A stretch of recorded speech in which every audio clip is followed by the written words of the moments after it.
رجعت لكم بملخص جديد. قبل ما نبدأ الملخص الجميل ده تشجيعاتكم اللي بالضغط على اللايك واشتراك بالقناة وفعلوا الجرس علشان يوصلكم كل جديد. ده البطل بتاعنا اسمه أسومارا يوتا وباباه بيقرر يتجوز. بيقول لليلادي هعرفك على زوجتي المستقبلية. يوتا مع نفسه ايه القرار المفاجئ ده، وبيتقابلوا مع بعض. والبنت الكيوت دي اسمها اياسي تبقى البطلة بتاعتنا. أسومارو يوتا بيعرفها بنفسه، بترد عليه شرفت بمعرفتك، اسمي اياسي. هنا باباها بيقول له انتوا بنفس الجيل بس انت اكبر منها باسبوع.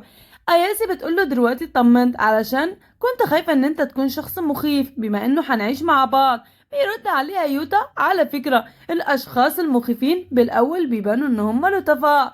اياسي بتقوله سمعت ان انت بتشتغل بعد الكلية ودرجاتك عالية كمان، وبتفضل تضحك. يوتا مع نفسه هو ده يضحك يعني؟ اياسي بتطلب منه ان هما يتكلموا لوحدهم. يوتا بيرد عليها هو انا كسبت ثقتك في فترة قصيرة زي دي؟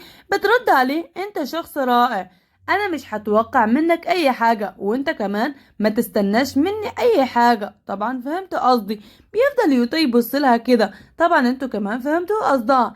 هنا بيرد عليها كونها اول ليلة انا مطمن، علشان كده خلينا نحافظ على موقفنا. تاني يوم هو قاعد كده على رواق بيسمع خبط الباب، وبتكون اياسي ومامتها وهم حاملين كل الاغراض دي. طبعا يوتا بيحمل كل الاكياس دي. مامتها بتقوله انت بجد شخص انيق ومرتب، بتكون نظيف. وطبعا زوجها المستقبلي بيعمل لها حركة زي دي، بتفضل تضحك هي واياسي. يوتا بيروح يعرفها على البيت خصوصا الاوضه بتاعتها، وبتقوله انا ما كانش عندي اوضه خاصه بيا، بس لما كانت ماما بتشتغل بالليل كل البيت كان بيفضل ليا.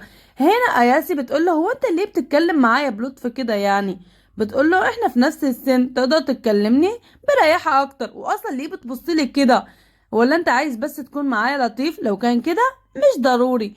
وبيقول لها هو انت مش عايزاني اتكلم معاكي برسمية يعني؟ بترد عليه لو اتكلمت معايا بلغة عفوية كده انا هكون مبسوطة، ولو عايز تحترمني فانا الشخص الغلط. نعم. هنا بيقول لها خلاص انا كمان بالنسبة لي اسهل ان انا اتكلم معاكي بعفوية. بتفضل تضحك كده. بتقوله توقعت يعني. وهنا بتفضل هي لوحدها تلف في البيت وبتشوف حاجات غريبة، وهو جاي عندها كده بيقع. يسمعوا أصوات غريبة. هنا بيروحوا بيلاقوا يوتا واقع وأياسي عمالة بتضحك عليه، وطبعا هما كمان بيضحكوا.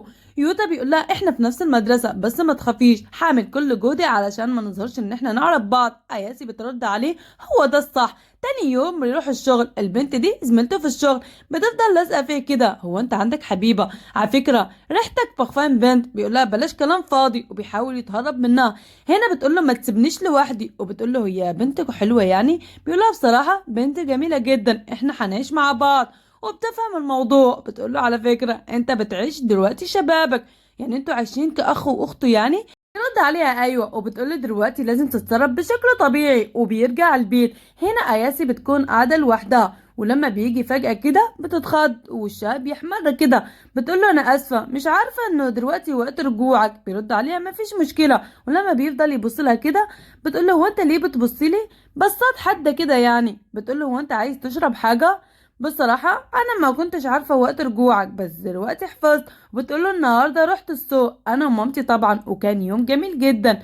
بيروح ينام. تاني يوم بتكون اياسي بتحضر الفطار، وبيتفاجئ لما بيلاقيها انه هي بنفسها بتحضر الفطار. تقوله صباح الخير هو انت نمت كويس؟ بيرد عليها ايوه. بتقوله دلوقتي هروح المدرسة.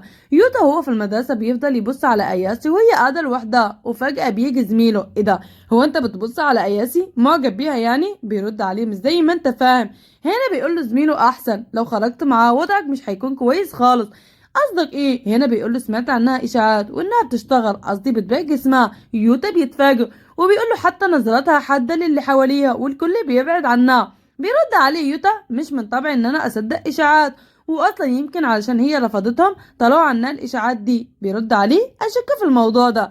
بيلعبوا التنس والكل بيكونوا مبسوطين الا اياسي، حتى سماعاته قاعده لوحدها. يوتا بيفضل يبص لها كده وبيسالها ليه مش بتشاركي؟ بترد عليه انت خوفتني على فكره وليه بتتكلم معايا هنا؟ بيرد عليها لما حد مش بيشارك بقلق عليه. هنا بتقوله يعني انت بتبهدلني كوني اختك الصغيره؟ بيرد عليها وضعي ما يسمحليش ان انا ابهدل اي حد. وبتقول له مايا قالت لازم نختار الشخص وده مش سبب مقنع اصلا. بيرد عليها انت ومايا اصدقاء مقربين. بترد عليه ايوه بس مايا صديقة الكل.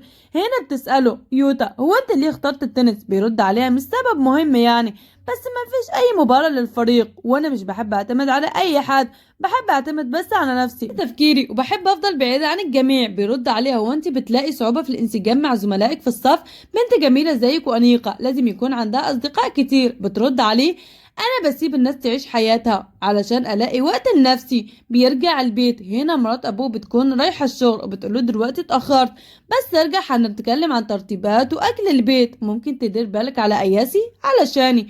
بيرد عليها طبعا. هنا وهو قاعد بيذاكر بتيجي اياسي ممكن ادخل؟ بيرد عليها طبعا. لما بتدخل بتلاقي النور طافي وبتقول له هو انت بتذاكر والنور طافي كده؟ كده عيونك هيوجعوك. وبتشغل النور. بيشكرها. بتقرب منه كده وبتساله هو انت ممكن تلاقي لي شغل بدوام جزئي بس بيقدموا فلوس كتيره؟ اصلا انا محتاجه لفلوس بس مش عايزه اضيع وقت. هنا بيقول لها بالمواصفات دي يمكن ما تلاقيش. وبتقول له مادام كده هستمر في البيع. نعم بيع؟ طبعا بيفتكر الاشاعات. وبيقول لها يمكن تكون مني وقاحه، ممكن اسالك؟ بترد عليه طبعا انا اللي اقترحت.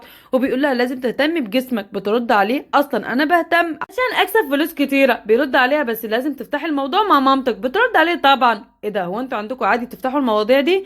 بيقول لها طب ليه اخترتيني انا بالذات؟ علشان انت بتشتغل بالليل. بيرد عليها في وجهة نظر. هنا بيقعدوا يتعشوا وبتقول له افكارك اتشوشت صح؟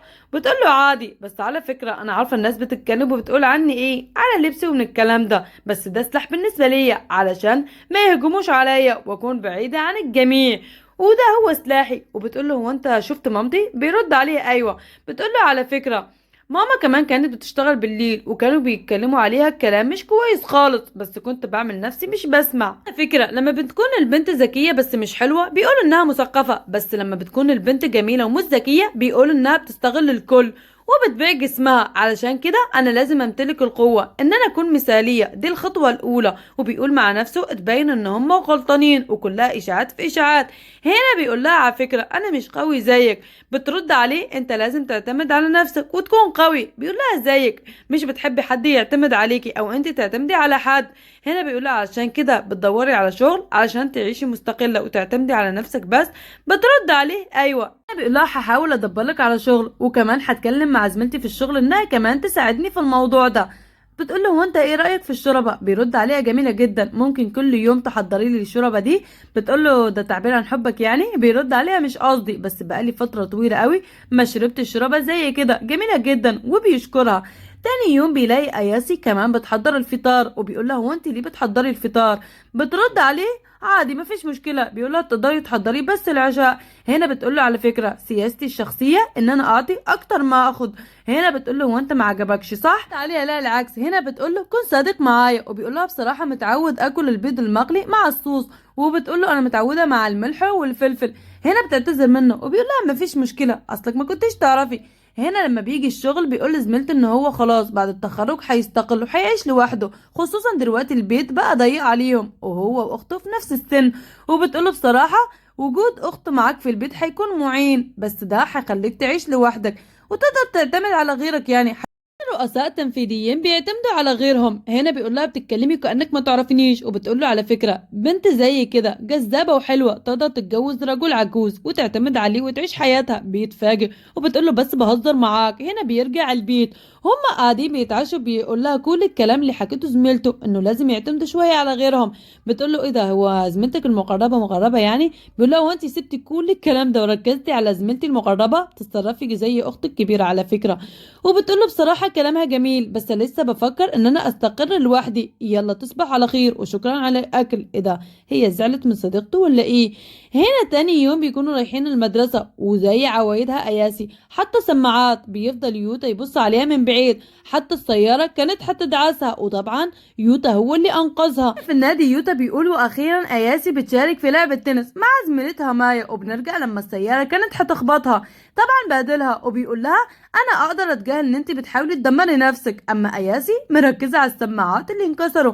هنا اياسي بتبص على يوتا وكانها بتشكره. وخلص الملخص.